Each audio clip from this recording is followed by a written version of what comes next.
Hello and welcome back to Meet the Artist. I'm here with Brian DeJesus. Thank you for being here, Brian.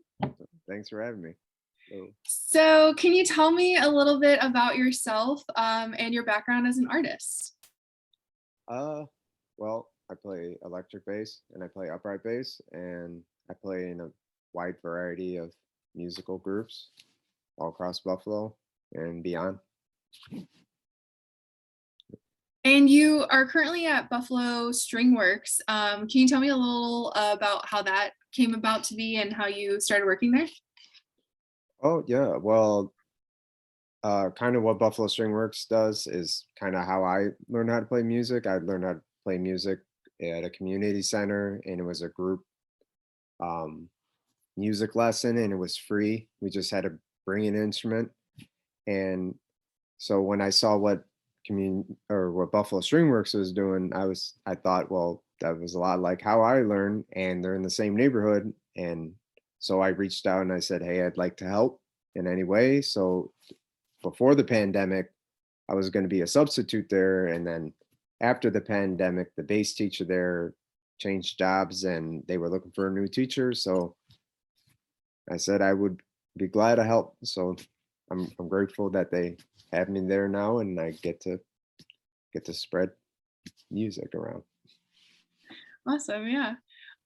So you kind of talked about how you were, raised in music a little bit, but what inspired you to pursue music as a career?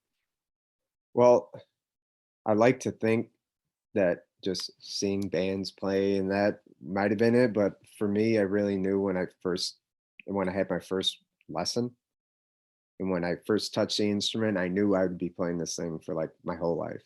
Like it clicked right away.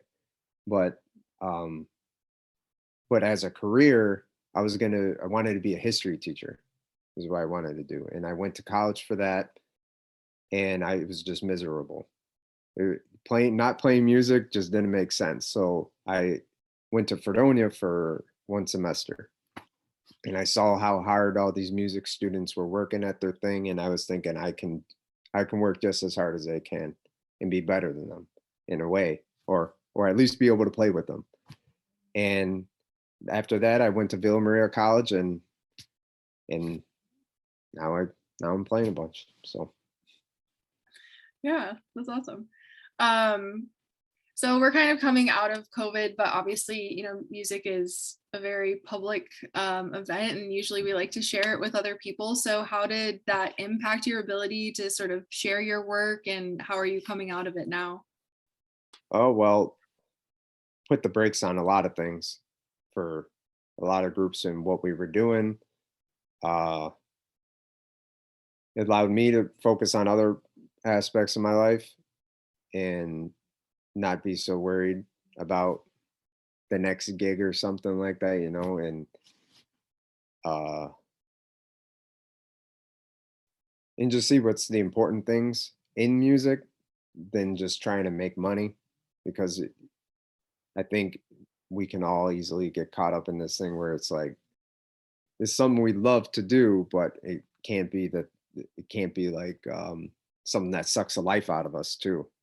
So I that's given me a new focus in life as far as like where do I want to put my musical efforts in that. And now that we're coming out of it, there's just now I have three or four groups I'm working in, and I'm excited about all the music. So very exciting right now. So Yeah, definitely a good time. Hopefully it keeps going. yeah. Um, so, obviously you're working with the youth consistently with Buffalo Stringworks. So what advice would you give someone that's interested in pursuing music as a career? Uh well, if you love it, or it speaks to something deep within you, then you should follow it no matter where it takes you. Sometimes maybe it will lead you down a music path, but maybe it won't always be a performance thing. Maybe it'll be production thing or supporting some artist that you love. There's always an avenue for it, and just keep with it and you'll figure it out. Yeah, absolutely.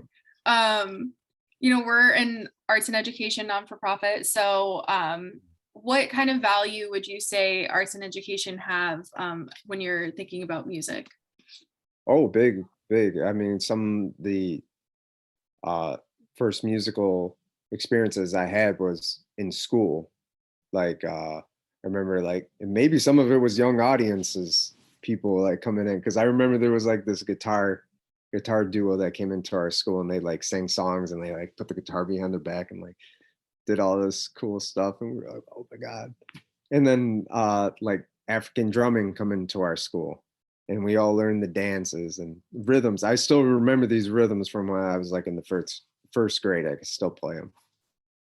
So like having those moments where kids can be able to be free and be able to express themselves and not worry if things are right and wrong or whatever, is important. So the when they grow up and all that, if somebody wants to do something wrong, but they know right, maybe they'll do right.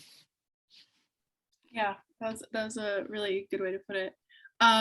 So what are you working on that you're excited about, and where can people find more information about you? Well, I got this new group we're called Comienzos. It's with Jamie Sunshine on the marimba and Jeremy Spindler playing accordion, and me myself. I'm playing upright bass, and we do music that comes from Mexico and Eastern Europe and France, all over the world. And we're just starting to do shows with that. So we're going to be at Duende this Sunday, and then with my other group, Bachkowski, Pablo DeJesus, we've been a group for about 5 years, and we're working on some music, and eventually, we're hopefully this year we'll be putting out an album. So maybe 2 albums. We'll see. Awesome. Yeah. Do you have any social media or a website that we can share out? I got Facebook. Mhm. You can find me there. I mean, I'm not really on the interwebs too much. No problem. I mean, you some of the groups I play in the Fredtown Stompers and then Comienzos and others. So you can find Fredtown Stompers has a band page. You can find me there, and maybe I'll have to get an Instagram or something. Awesome. Well, thank you so much for taking time to talk with me today. I really appreciate it. Yeah, thanks a lot, Jess. Enjoy this.